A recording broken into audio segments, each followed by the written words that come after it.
So, you want Florida without the theme park chaos and condo towers? You're in the right video. We're counting down 7 small towns where the locals still wave, the streets are walkable, and you don't need a 40-minute commute to reach a beach, spring, or downtown cafe. But here's the catch. These places aren't on the usual retiree bingo card. That's the point. Stay, because each stop trades stress for slow mornings, arts for asphalt, and nature for noise. By the end, you'll know exactly which one fits your version of pure chill. Number 1, Mount Dora. You want walkable without the spring break energy? Mount Dora delivers. Brick streets, early opening cafes, lake breeze that actually cools your forehead. Donnelly Street at 8 a.m. smells like espresso and fresh scones, and the shops don't scream chain. They're owner-run, names on the receipts, lights off by 9. But is it boring, or does it explode on festival weekends? Both. The art and fall craft festivals pack the core, then it flips back to front porch quiet. Median home price lands under many Orlando suburbs, and property taxes stay in the sane range for Central Florida. Cost of living stays friendly because you're inland. Insurance isn't beachfront brutal. Utilities land near the state middle.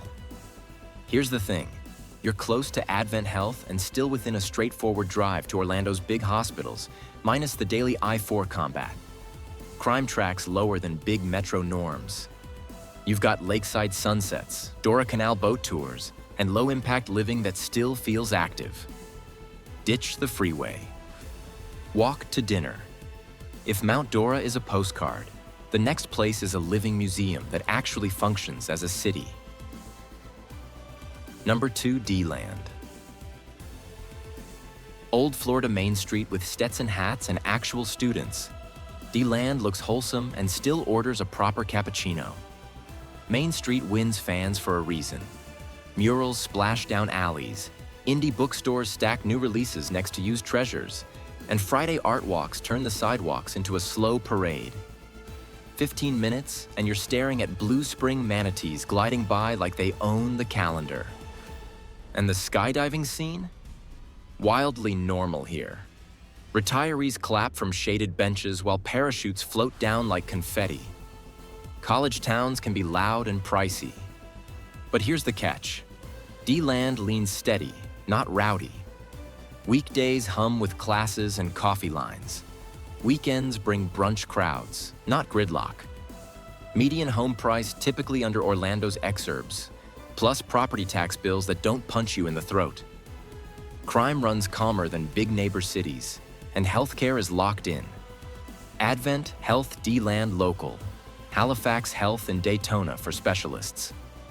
You get lectures, concerts, and lifelong learning without the mega campus chaos. Want Gulf water without Clearwater's crowds? There's a sister city that threads that needle. Number 3, Dunedin. Dunedin gives you the Tampa Bay view without Tampa Bay headaches. Kayaks instead of condos, bagpipers instead of bar brawls. Honeymoon Island is minutes away, so your beach day doesn't start with a parking war. The Pinellas Trail cuts straight through town, which means you can bike to coffee, markets, and the marina without negotiating with 4 lanes of chaos. But is it still affordable, and are snowbirds turning it into mini Naples? Here's the catch.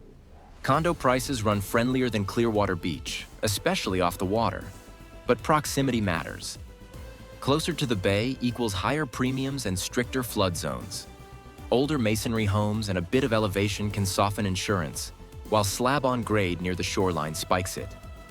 Downtown stays walkable with real errands, groceries, pharmacy, clinics, inside a short stroll. Microbreweries and art markets keep weekdays lively and nights quiet. Healthcare lands fast. Morton Plant and the Baycare Network sit nearby with specialists inside a 20-minute radius. If Dunedin is breezy, the next spot is microscopic, in a good way.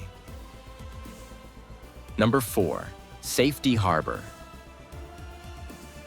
Welcome to Safety Harbor, a town literally built around a mineral spring where the loudest thing is a pelican thumping the dock.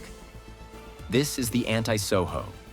Oak canopies, marina sunrises, and a spa that anchors the whole identity without turning it into a theme park. Hidden gem or hidden costs? Waterfronts can tax your patience and your wallet. Here's the catch. You'll pay attention to flood maps and elevation, and insurance quotes swing with those lines. City taxes stay reasonable, but premiums nudge up near the bay. Daily life works on foot. The downtown is compact. Cafe to dentist to bait shop in a 10-minute orbit, plus weekend markets that feel neighborly, not touristy. Median home price tends to land under South Tampa and often sidles next to Dunedin, depending on proximity to water and HOAS. Rush hour to Tampa or Clearwater slows, but it's predictable. Healthcare is tight. Mee's countryside is under 10 minutes. You get bay views and spa town calm, clean, contained, and calm. Saltwater isn't the only Florida water worth chasing. Let's head inland to the lakes.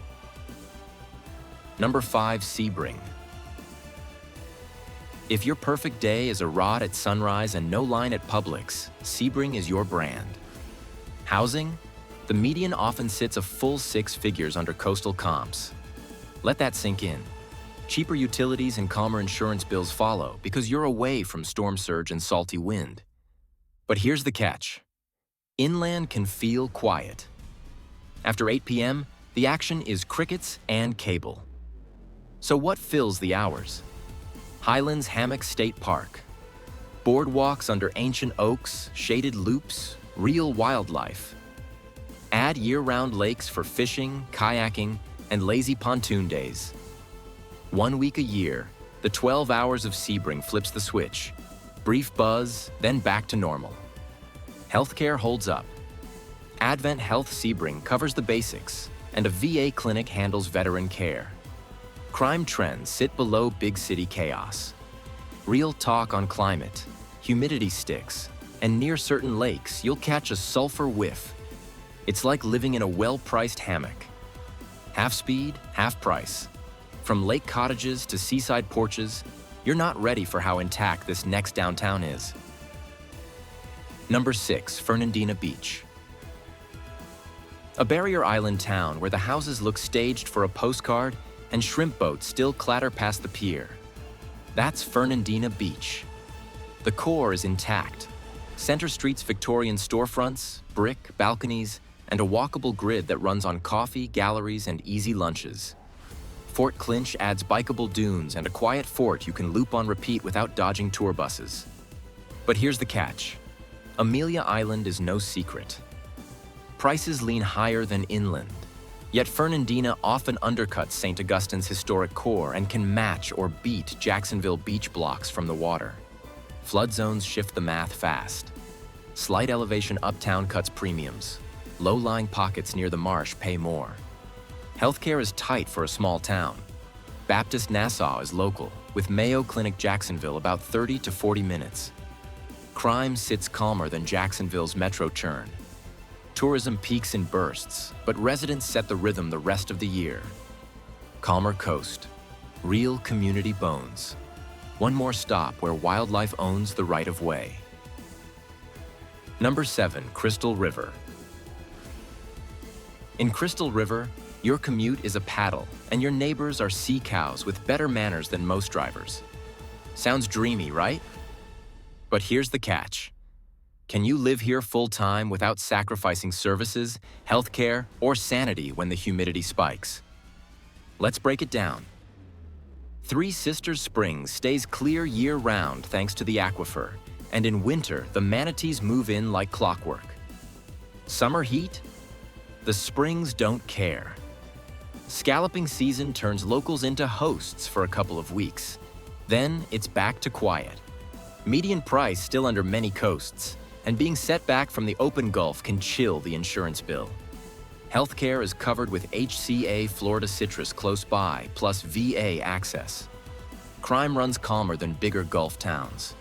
Ecotourism fuels outfitters, cafes, and guides without daily gridlock, and rules around manatee interactions keep it civilized.